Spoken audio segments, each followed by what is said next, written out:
Popularmente se suele pensar en los monopolios como una amenaza al libre mercado, símbolo de abuso de poder y de precios injustos impuestos al consumidor. Para muchos economistas y defensores de la competencia, representan una distorsión del equilibrio natural del intercambio, mientras que otros, especialmente quienes valoran la eficiencia y la estabilidad de ciertos sectores estratégicos, lo consideran una herramienta necesaria para garantizar continuidad, innovación o control de calidad. Sin embargo, esta postura dicotómica, estar a favor o en contra, pierde matices al observar que no todos los monopolios nacen del mismo modo ni obedecen a las mismas lógicas. Un liberal libertario defiende un tipo de monopolio muy distinto al que un nacionalista defiende. De hecho, el que defiende uno suele ser atacado por el otro y viceversa. Entonces, habría que sopesar los valores contenidos en los distintos conceptos de monopolio para determinar cuál está justificado y cuál no. Uno de los mayores referentes de la economía austríaca, Ludwig von Mises, expone cómo en un mercado verdaderamente libre tienden a proliferar múltiples empresas y nuevas iniciativas, mientras que los monopolios coercitivos, aquellos que mantienen su dominio mediante la fuerza o el favor del poder público, solo pueden existir gracias al respaldo del propio Estado, que constituye en sí mismo el monopolio coercitivo por excelencia. Tanto en sus conferencias dictadas en Buenos Aires entre 1958 y 1959, como en Economic Policy, Thoughts for Today and Tomorrow, Mises argumenta que los monopolios no son una consecuencia natural del capitalismo, sino el resultado directo de la intromisión estatal, privilegios políticos, regulaciones proteccionistas y barreras legales que distorsionan la competencia. Un monopolio coercitivo puede mantener este control exclusivo. Solo el gobierno, que es en sí mismo un monopolio coercitivo, tiene el poder de obligar a los individuos a tratar con una empresa con la que preferirían no tener nada que ver.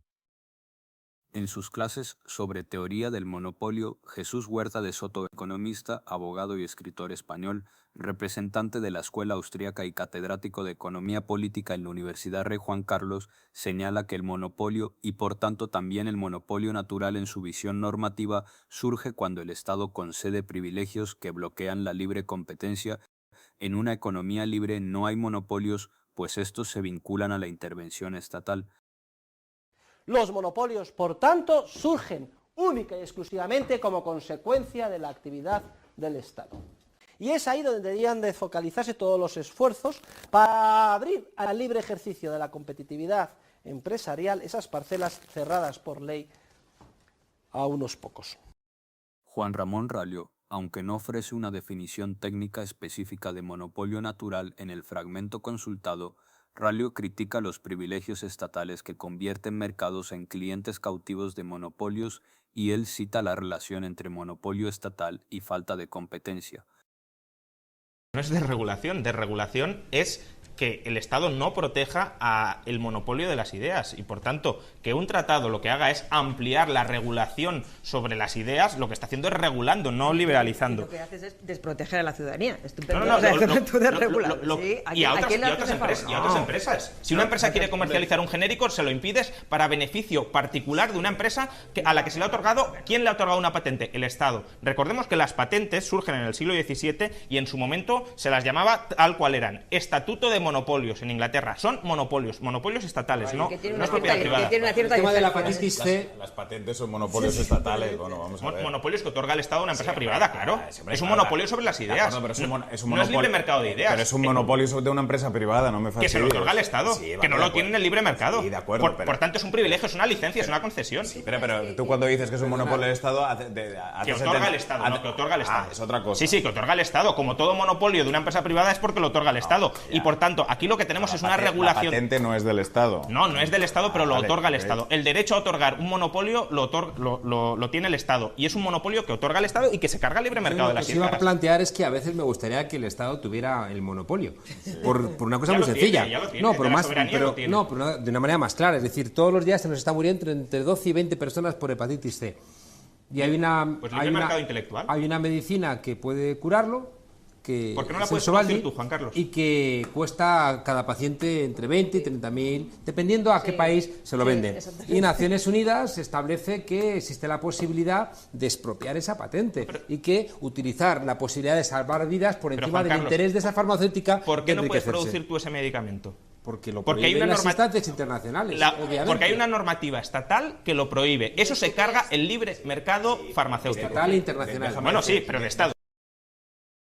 El magnánimo y magnificente profesor universitario, economista, politólogo y conferenciante Miguel Anxo Bastos expone lo siguiente al respecto.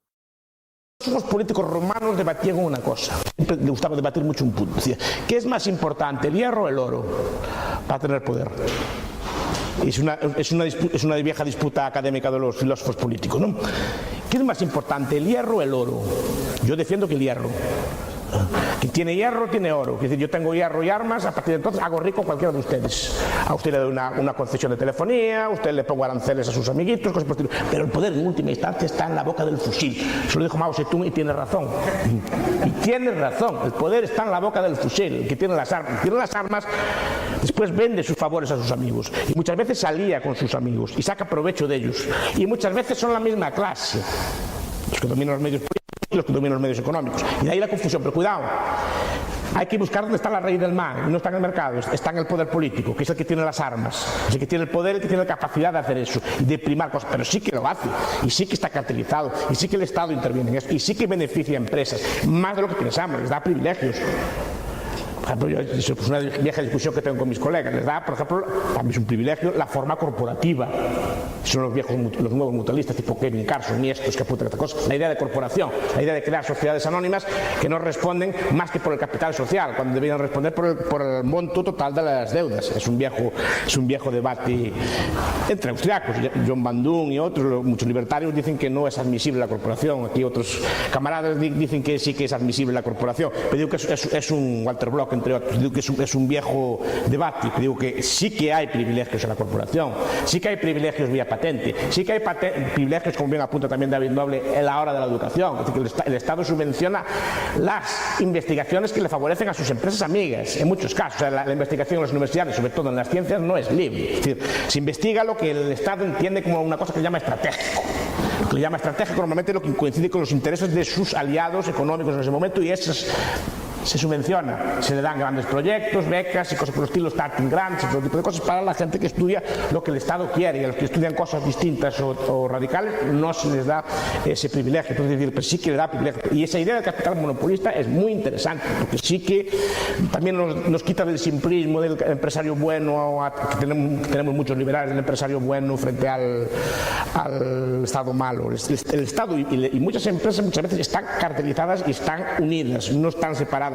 Y eso hay que verlo. Cuando estudiamos esto, cuando estudia, por ejemplo, rayos, las eléctricas y cosas así, se ve clarísimamente. Es un sistema de colusión mutua. Pero repito, el mal está en última instancia en el Estado, no está en la empresa. El mal está en el que tiene el poder. Y el poder hay que tenerlo claro. No existe tal cosa. El profesor Rodríguez Brown decía que el poder económico y el político son distintos. Yo digo, soy más radical, no hay poder económico. No hay poder económico. Por lo menos en una definición estricta de poder no existe el poder económico. Solo existe el poder político. De esto podemos comprender cómo los monopolios, en mínima instancia, los monopolios coercitivos pueden ser coercitivos por el favor exclusivo otorgado por el Estado, estructura que además de ser un artificio del hombre como derivado obtenido de sus características, resulta siendo coercitiva. A estos monopolios se los conoce también como monopolios artificiales. Pero en efecto, hay un tipo de monopolio que sí es resultado orgánico del libre mercado, del capitalismo y de la competencia. Estos se dan como consecuencia del excelente e inigualable dominio sobre una profesión o fórmula irreplicable sin mayor intervención ajena que la del activismo comercial que hace el consumidor al optar por dicha opción frente al resto. En estos casos no se puede apelar a ninguna intervención del Estado. Aunque Coca-Cola hoy es una corporación internacional, en su momento y por mucho tiempo fue un monopolio orgánico, y esto no se debía a nada más que a la posesión de una fórmula secreta. Si en un pueblo de 10.000 habitantes un día ponen un restaurante alemán que es excelente haciendo lo que hace, y nadie más en el mercado puede igualar la calidad del producto y servicio al mismo o menor costo, Es muy difícil que el restaurante alemán en primera instancia tenga competidores, ya sea a corto, mediano o largo plazo. Este tipo de monopolios, por el contrario, ni suponen un riesgo para el mercado o el consumidor, ni mucho menos tienen que ser abolidos. En el peor de los casos es lo que se prefiere. Los monopolios orgánicos son el resultado de calidad y excelencia en el mercado cuando lo hay o el que se prefiere cuando no lo hay. Regresando a Argentina, probablemente a este tipo de monopolios, los orgánicos, se refería Javier Milei hace un año cuando salió a defender los monopolios en la CEPAC 2024 realizada en Argentina. No hay que confundir, sin embargo, monopolio orgánico con monopolio natural. Un monopolio natural es una estructura de mercado en la cual una única empresa puede producir el total de la demanda del mercado a un coste menor que si existieran dos o más empresas compitiendo. Ello ocurre cuando los costes fijos y de infraestructura son tan elevados y las economías de escala tan importantes que la duplicación de redes o instalaciones resulta ineficiente. Mises rechaza la idea de que ciertas industrias deban necesariamente tener un único proveedor eficiente. Esa afirmación, argumenta, con frecuencia oculta concesiones de privilegio estatal, barreras de entrada creadas por regulación, franquicias o licencias especiales. La teoría del monopolio natural es una ficción económica. Nunca ha existido un monopolio natural. De este modo, Mises advierte que aceptar la inevitabilidad del monopolio natural conduce a justificar regulaciones y protecciones estatales que son contrarias a la competencia. No obstante, la declaración de Mises pareciera escapar el revisionismo del desarrollo ferroviario estadounidense. Durante el siglo XIX, la industria ferroviaria estadounidense se convirtió en un ejemplo paradigmático de los llamados monopolios naturales al combinar enormes costes de infraestructura con dinámicas económicas que favorecían la concentración. La construcción de vías, estaciones y locomotoras exigía inversiones tan elevadas que una sola empresa podía operar con mayor eficiencia que varias fracciones competidoras. De hecho, los intentos de competencia derivaron en casos de duplicación absurda de rutas como el de Kansas en 1886, donde dos compañías levantaron líneas paralelas a pocos kilómetros de distancia, demostrando que la rivalidad en ese contexto resultaba costosa y autodestructiva. Ante ello, muchas compañías optaron por fusionarse o pactar tarifas comunes, dividiendo zonas de operación y dando lugar a acuerdos que, sin ser monopolios legales, funcionaban en la práctica como tales, revelando así los límites entre competencia y cooperación, por lo menos en este tipo de sectores comercial-industriales. La doble línea ferroviaria de Kansas en 1886 es precisamente el ejemplo en el que se ve cómo en ocasiones sí se pueden dar fenómenos que propicien la formación de monopolios naturales. Sin embargo, investigaciones de la época exponen cómo algunas compañías gozaban de garantías estatales y cesión de terrenos, lo que favoreció a mediano y largo plazo la consolidación del dominio exclusivo. Uno de los monopolios ferroviarios más notables de este periodo fue el ferrocarril Union Pacific y Central Pacific. Como parte del proyecto ferroviario transcontinental, estas compañías recibieron enormes concesiones de tierras y subsidios gubernamentales, lo que les permitió dominar el mercado. La incertidumbre civil estadounidense de la época derivó en una serie de conflictos relacionados. Dada la posición dominante de las compañías ferroviarias y la falta de alternativas, estas primeras podían permitirse fijar tarifas elevadas a usuarios de ciertas regiones. De hecho, Andrew Carnegie y Rockefeller, ambos en posesión de grandes industriales, Carnegie con su Carnegie Steel Company y Rockefeller con su Standard Oil Company, emplearon prácticas monopólicas en una carrera a contrarreloj contra otros competidores. Dichas prácticas son las conocidas como trust. Un trust es una forma de organización económica en la que varias empresas de un mismo sector se unen o coordinan bajo una sola dirección con el propósito de eliminar la competencia y dominar el mercado. En este tipo de asociación, las compañías participantes ceden su independencia administrativa y productiva a una entidad central que controla la producción, los precios y la distribución de los bienes o servicios. El objetivo principal del trust es maximizar las ganancias mediante el control del mercado, lo que puede derivar en prácticas monopólicas que afectan negativamente a los consumidores y a la libre competencia. Durante el desarrollo ferroviario de Estados Unidos en el siglo XIX, Andrew Carnegie y John D. Rockefeller implementaron estrategias propias del proceso de trust para consolidar sus imperios industriales y dominar sectores clave de la economía. Carnegie, mediante la Carnegie Steel Company, controló de forma vertical toda la cadena de producción del acero, desde las minas de hierro y carbón hasta las fábricas y los sistemas de transporte, lo que le permitió reducir costos y desplazar a sus competidores. Por su parte, Rockefeller, a través de la Standard Oil Company, aplicó un modelo de integración horizontal, absorbiendo o fusionando empresas rivales del sector petrolero hasta controlar casi todo el mercado estadounidense. Ambos aprovecharon el auge del ferrocarril para expandir sus redes comerciales y consolidar su poder económico, dando origen a los primeros grandes trusts estadounidenses, cuya enorme influencia motivó posteriormente la creación de leyes antimonopolio para regular estas prácticas. Por esta razón, muchos gobiernos han establecido leyes antimonopolio o antitrust para evitar la formación de estas concentraciones de poder económico. Aun cuando en muchas ocasiones las compañías podían permitirse aplicar estas prácticas monopólicas sin exprofeso privilegio estatal otorgado, también había casos particulares de estrecha relación con el Estado que se evidenciaba en la subvención de tierras, concesiones y tarifas proteccionistas. Estudios respecto al fenómeno señalan que, si bien ciertas rutas podrían tener carácter de monopolio natural, la industria ferroviaria en su conjunto enfrentó tanto competencia limpia entre modos de transporte y rutas alternativas como intervención fiscal del Estado e incluso competencia sucia donde se hacía uso de la violencia. Von Mises expresó como no hay necesidad de trazar ni ejecutar políticas legales antimonopolio, sino abolir cualquier sistema de privilegios exclusivos cedidos por el Estado a ciertas determinadas empresas. El problema no radica en la fase premonopólica de una empresa, sino en toda su etapa posterior de conservación del monopolio. Las empresas que llevan a cabo el trust consolidan un monopolio a corto plazo, pero sin el proteccionismo burocrático o fiscal del Estado, carecen de garantías para la conservación del monopolio, y el mercado tenderá a promover nuevos competidores, pues nada impide asociaciones paralelas de símil índole.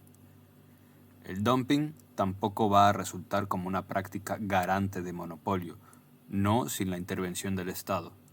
El dumping es una práctica comercial desleal que ocurre cuando una empresa exporta un producto a otro país y lo vende a un precio inferior al que tiene en su mercado interno, o incluso por debajo de su costo de producción. El objetivo de esta estrategia suele ser ganar participación en el mercado extranjero, eliminar a la competencia local o saturar el mercado para luego subir los precios una vez que se haya alcanzado el control. Si bien puede beneficiar temporalmente a los consumidores del país importador por los precios bajos, a largo plazo genera distorsiones económicas y perjudica a las industrias nacionales. Por esta razón, muchos países aplican medidas antidumping, como aranceles o sanciones, para proteger su producción interna y garantizar una competencia justa. Distinto es cuando el monopolio natural es desde un inicio del Estado, es decir, ninguna empresa en el mercado tiene la capacidad financiera ni técnica de desarrollar un sistema o infraestructura para la prestación de un servicio necesario. En Colombia existe la línea aérea Satena, que cubre rutas entre ciudades secundarias y terciarias, con bajo flujo de pasajeros, pero estable y necesario, debido a la ausencia de alternativas. En este caso en particular, por la mala calidad de la infraestructura vial hacia o entre dichos municipios. Esta línea es del Estado y provee este servicio a costos más bajos que los costos implicados para la prestación del servicio. Evidentemente, el Estado amortiza gastos con el retorno y destina otros fondos, recaudados a través del sistema impositivo. Aunque el mercado tiende a regular los altos costes de monopolios naturales, es el mismo sistema impositivo y tributario que merma la capacidad de capitalización y por tanto de inversión de las privadas en el mercado. Es decir, mientras el Estado siga financiando arbitrariamente un servicio improductivo, va a necesitar abstraer el excedente necesario de las entidades que no solo son rentables, sino que no tienen otra alternativa que ser rentables. Luego, a pesar que Ludwig von Mises señala que los monopolios naturales ya gozaban de beneficios estatales antes de que la teoría se concretara y se expusiera, Juan Ramón Rallo trata el tema de los monopolios naturales como algo fehaciente. Bueno, hay un artículo de Harold Demsetz que se llama Why Regulate Utilities? ¿Por qué regular este tipo de infraestructuras? Y él lo que propone es algo que creo que tiene bastante sentido, que es, si tenemos un monopolio natural, creemos un monopsonio artificial. Un monopsonio es una especie de monopolio por el lado de la demanda, ¿no? Cuando solo hay un comprador. ¿Cómo se crea un monopsonio artificial? Pues, por ejemplo, con un cártel de compradores. ¿Vale? ¿Que solo hay una empresa que vende? Vale, pues los consumidores nos asociamos, una asociación de consumidores, por ejemplo, que ya existen en el caso de la electricidad, demandas colectivas de electricidad, para negociar de tú a tú con la eléctrica. Que sí, tú tienes mucho poder porque eres el único que vende, pero es que nosotros somos los únicos que compramos. Con lo cual, o negociamos bien o no te compramos y tú no vendes y tú tampoco puedes estar sin vender, porque tú tienes unos costes fijos, unos salarios que pagar y necesitas ingresar. Una vez más, el análisis profundo tiende a apuntar a las prácticas estatizantes contraproducentes. Monopolios hay los orgánicos, los cuales están justificados, pero también los monopolios naturales, que están sujetos a revisión en cada específico caso, y los monopolios artificiales que deberían ser abolidos. Estos últimos son los mayores condicionantes y distorsionadores del mercado, pues son resultado particular del trato discriminador del Estado, en favor de unos pocos y a costa de los otros muchos. A su vez, el Estado es el único que puede otorgar estos privilegios exclusivos por la falsa creencia que el ejercicio de la política no tiene otra alternativa competente que la de estar en manos de un monopolio, el Estado como monopolio político o monopolio de la política. A mayor presencia del Estado en la economía, mayor es el corporativismo y más sectores de la economía monopolizados, pero también más monopolizado será el ecosistema político, el comunismo como máximo exponente del monopolismo político. Por el contrario, el libre mercado se presenta como modelo abolicionista de los monopolios coercitivos. Los monopolios políticos, los monopolios estatales y los monopolios artificiales, mientras es a su vez promotor de los monopolios justificados por ser resultado directo del esfuerzo, calidad y excelencia, los monopolios orgánicos.